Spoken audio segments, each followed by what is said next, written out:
It is 2:17 in the morning. The world is draped in a hush, the kind of deep, velvety silence that only comes in the darkest hours, when the city holds its breath. You are cocooned in your bed, drifting on the edge of a dream. And then it happens. A sudden, insistent ringing slices through the quiet, shattering the fragile stillness of the night.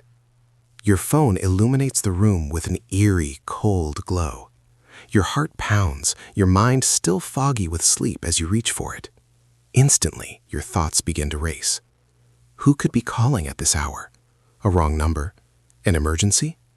For most of us, late-night calls are a rare and unwelcome intrusion, and they almost never carry good news. The caller ID flashes an unfamiliar number. You hesitate for a split second before answering, your voice still thick with sleep. Hello? On the other end, there's a pause, just long enough to send a chill crawling down your spine.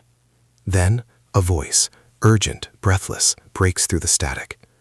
Perhaps it's a friend in trouble, a loved one stranded, or, as happens more often than we'd like to imagine, a stranger bearing alarming news. Midnight disturbances like this are more common than you might think. According to a Pew Research Center study, nearly 1 in 4 Americans has received a late-night call or text that jolted them awake, most often due to emergencies or unexpected crises. In some cases, the voice on the line belongs to a hospital or a police officer. In others, it's a misdialed number. Yet the impact is the same. Adrenaline surges, sleep vanishes, and your mind races through a gallery of worst-case scenarios. Police departments across the country report that the hours between midnight and 4 a.m. bring some of their most urgent calls: accidents, medical emergencies, break-ins. Dispatchers are trained to deliver terrible news with clarity and compassion, often serving as the first voice someone hears in a moment that will forever alter their life. For families with loved ones overseas, the midnight call is a familiar, simmering anxiety. Time zones mean that a perfectly reasonable hour in one country can become a heart-stopping ring in another. Parents of teenagers, too, know the particular terror of hearing the phone in the dead of night, imagining every terrible possibility before they even pick up. Sometimes the call is a mistake, a robocall gone haywire, an accidental pocket dial. But in those groggy, vulnerable seconds before you understand, your body reacts as if it's a matter of life and death. Your brain floods your system with cortisol, your heart hammers against your ribs, and you are wide awake, whether you want to be or not. This is the power of the midnight disturbance. It shatters routine, upends our sense of safety, and thrusts us into the unknown. It's a reminder that even in our most private moments, the world can reach in and demand our attention. And in those precious, jarring seconds, everything can change.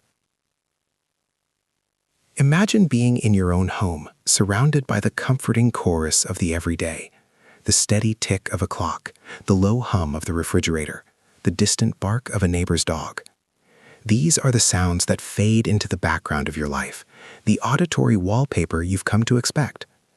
But what happens when suddenly one of those sounds feels wrong? Not because it has changed, but because you have. This is the unsettling experience of the familiar becoming utterly unfamiliar, a phenomenon psychologists call jamais, the eerie and lesser-known cousin of déjà vu. Let's explore how this sensation arises. The human brain is remarkably efficient at filtering out routine stimuli. Through repetition, our surroundings become so well mapped that we rarely pay them any conscious attention. This is called perceptual habituation. But every now and then, something disrupts this autopilot mode. A subtle shift in lighting, a moment of profound fatigue, or even a fleeting change in mood. And suddenly, the ordinary becomes alien. The voice from below, so to speak, is that quiet but persistent feeling that something is deeply, fundamentally off, even if you can't say why. Consider the classic example of reading a common word over and over again. Let's say the word door. After enough repetition, door can start to look and sound bizarre, stripped of its meaning, a collection of meaningless shapes and sounds. This is a mild form of jamais vu. Now imagine this on a larger scale. You're walking through your own living room, but for a terrifying moment, it feels foreign, as if you're seeing it for the very first time. The furniture, the layout, even the colors, everything seems oddly misplaced. This isn't just your imagination, it's your brain's pattern recognition system momentarily misfiring, leaving you a stranger in your own home. There are countless stories from people who have experienced this unnerving sensation. A teacher writing on a chalkboard might pause, struck by how strange a simple word looks. A musician might play a familiar tune, only to feel as though they're hearing it from someone else's hands. These moments are brief, but they can be deeply disorienting, a crack in the foundation of your reality. Why does this happen? Neuroscientists believe that jamais is linked to temporary disruptions in the brain's memory retrieval processes. When the neural pathways responsible for recognizing the familiar fail to activate properly, we're left with a profound sense of estrangement from our own environment. It can be triggered by stress, fatigue, or even certain neurological conditions, but it can also happen to perfectly healthy individuals without any warning at all. The experience of the familiar becoming unfamiliar reminds us that our perception of the world is not fixed, but fragile and malleable. The voice from below is not a literal sound, but a metaphor for the subconscious signals our brains send when something isn't aligning as it should. It's a powerful reminder that even the most ordinary aspects of our lives can suddenly become strange, inviting us to see the world and ourselves with new and sometimes fearful eyes. Imagine you're at your desk, finally focused on a challenging task.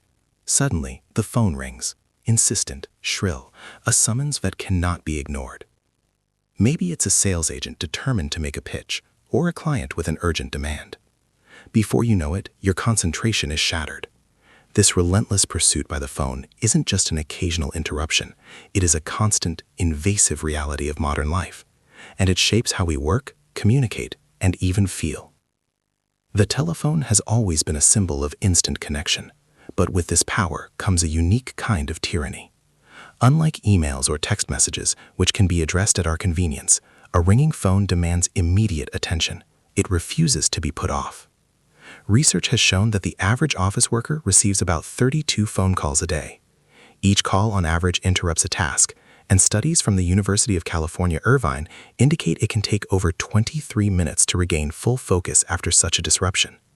That means the phone doesn't just take up the time spent talking, it steals the minutes and even hours spent recovering from its intrusion. The phone's refusal to accept silence is deeply rooted in its very design. Its ring is meant to be intrusive, a sound engineered to cut through background noise and command attention. Early telephones used bells, and later electronic tones specifically calibrated to be difficult to ignore. This was intentional. Alexander Graham Bell himself insisted that the device should alert its recipient immediately, lest important messages go unheard. In today's world, even the silent vibration of a smartphone on a table is enough to break our train of thought, a phantom touch, demanding a response. Think about the cultural expectations that have grown around the simple act of a phone call. There's an implicit urgency. If someone is calling, it must be important. This expectation persists, even though studies by the Pew Research Center show that nearly 80% of phone calls are non-urgent or could have been handled via text or email. Yet the pressure to answer remains, leading to what psychologists call telepressure, the pervasive sense that you must respond to calls right away, regardless of what you're doing. This relentless nature isn't limited to the workplace. Consider the parent at the dinner table, the doctor in the middle of rounds, or the teacher during a lesson, all forced to pause as their phone rings. The phone's pursuit is democratic. It does not discriminate by profession or status. In emergency services, the phone's refusal to remain silent is a lifeline, but in most other contexts, it can feel like an uninvited guest who never knows when to leave. Companies have tried to manage this relentless pursuit with call rotation systems or designated quiet hours. Yet, the phone's very design and our deeply ingrained habits make true silence an elusive prize. Ultimately, the phone's refusal to accept silence is a testament to its dual role as both a connector and a disruptor. Its ring is a call to action, a persistent reminder that someone, somewhere, demands your attention right now. Welcome or not, the phone's pursuit continues, refusing, always, to be ignored.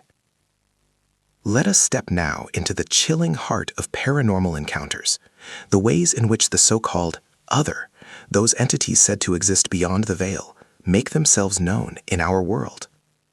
Manifestation is rarely like the dramatic scenes in movies. Instead, it often unfolds in subtle, unnerving forms that can be easily dismissed until the pattern becomes impossible to deny. One of the most common and deeply unsettling manifestations is the appearance of shadows.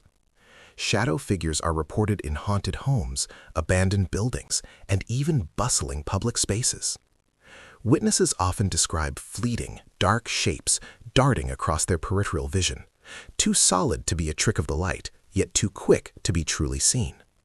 Sometimes, these shadows appear humanoid, with broad shoulders or impossibly elongated limbs. Other times, they are formless, mere pools of darkness that seem to absorb the light around them. What's especially unnerving is that these shadows often appear in spaces where no physical object could possibly cast them. In the famous case of the Waverly Hills Sanitarium, countless visitors have reported seeing shadowy figures following them down long, empty corridors, only to vanish the moment they turn to face them. Another classic sign of manifestation is knocking. This isn't the ambient creaking of an old house settling.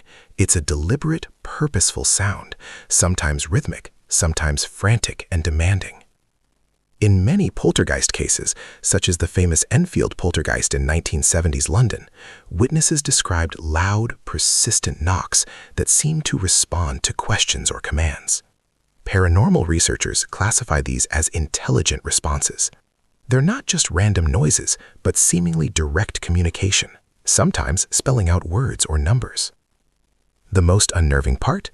The sound often seems to come from inside walls, beneath floors, or even from within solid furniture, with no discernible source. And then there's what many investigators call the taint of the other, that overwhelming primal sense that something unnatural is present. This can manifest as a sudden, inexplicable drop in temperature, a heavy, oppressive feeling in the air, or an unprovoked wave of dread. In some cases, people report physical reactions, goosebumps, nausea, or a tingling at the back of the neck, the instinctual feeling of being watched by unseen eyes. At the infamous Eastern State Penitentiary, visitors often describe walking into certain cells and being overcome by a crushing sadness or a spike of pure anxiety, even when the space appears completely empty. These manifestations are not limited to sights and sounds. Sometimes, the other leaves behind physical traces, a faint but persistent odor of sulfur or decay, or mysterious scratches and handprints on walls. In some cultures, the scent of flowers or rotting flesh is said to herald a supernatural presence. These sensory experiences, layered atop the visual and auditory phenomena, create a tapestry of evidence that becomes increasingly difficult to ignore. What ties all these manifestations together is their unpredictability and their power to unsettle our most basic assumptions about the world. Shadows that shouldn't exist, knocks without a source, and a creeping sense of being watched all serve as chilling reminders that the boundary between our world and the unknown may be thinner than we would like to think. The morning of a disappearance is often the calm before a storm, a moment suspended between ordinary routine and a creeping, formless dread. For those close to the missing person, the day usually begins like any other, with the mundane rituals of life: coffee brewing, alarms chiming, hurried breakfasts, and plans for the hours ahead. But as the first hints of something amiss begin to surface, that familiar rhythm falters, then breaks. Let us focus on what typically unfolds during these crucial first hours. For family and friends, the earliest sign is often a profound and unexpected silence, a missed wake-up call, an unanswered text, the failure to appear at a scheduled meeting. Any one of these can trigger a ripple of unease. In the case of Mara Murray, Her absence was first noticed when she failed to show up for work and hadn't contacted her family. Similarly, in the disappearance of Brian Schaefer, it was his sudden, inexplicable silence after a night out with friends that first raised alarms. In many cases, those who notice the absence initially rationalize it. Perhaps the person overslept, had an early appointment, or simply forgot to check in. It is human nature to hope for a simple explanation. But as time ticks by, that hope begins to curdle into concern. Parents might call friends, roommates might check local hangouts, and colleagues may glance uneasily at an empty desk. In urban settings, people retrace the person's last known steps, visiting cafes or bus stops. In rural areas, neighbors and local shopkeepers are often the first to be asked if they've seen anything unusual. The emotional tone of this morning is a volatile blend of anxiety, frustration, and denial. Loved ones might argue over how to proceed.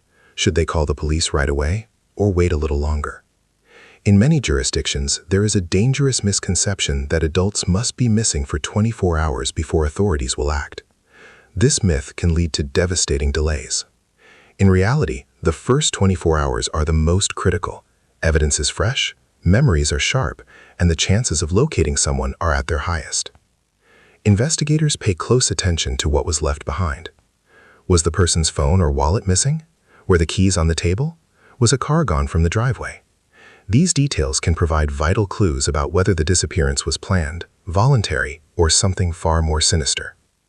For those left behind, the morning of a disappearance is a time of unanswered questions and mounting fear, a moment when the world shifts and nothing feels certain anymore.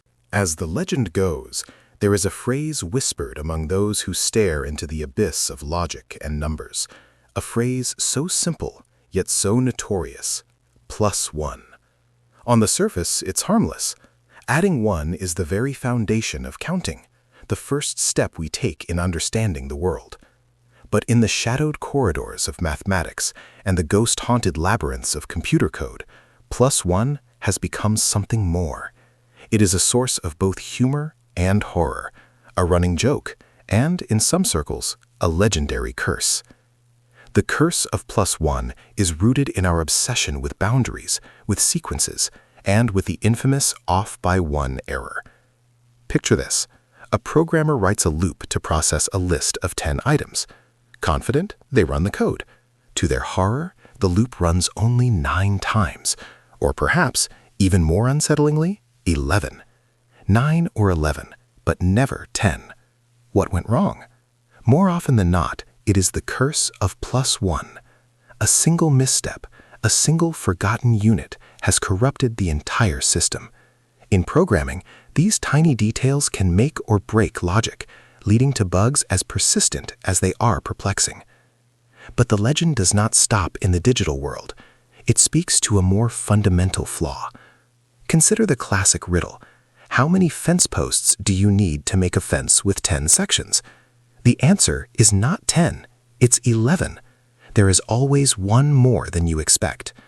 That extra piece, the one that doesn't seem to fit the pattern, is the essence of the curse. This simple confusion has stumped students and scholars for centuries, all due to the subtle, insidious power of +1. This glitch in our understanding is so prevalent that it has earned its place in folklore. It has become a rite of passage. Every logician, every programmer, at some point, must wrestle with the demon of the off-by-1. There's a famous saying, there are only 2 hard things in computer science: cache invalidation and naming things. But there is a third, unspoken adversary lurking in every loop, every range, every boundary condition: the curse of the extra 1. It is the ghost in the machine, the miscalculation that leads to catastrophe. It is the birthday you forget to count, the floor that doesn't exist, the final step that takes you not to your destination, but into the void. So next time you count, next time you measure, beware the legend of +1. It's a tiny difference, but in the worlds of logic and reality, it can be the difference between order and chaos. It is the thing that was added, the one that shouldn't be there, the uninvited guest that follows you home. It is not a number, it is an attachment. And it is a chilling reminder that sometimes the most terrifying threats are the ones that are hiding in plain sight, just a single, simple, horrifying step away.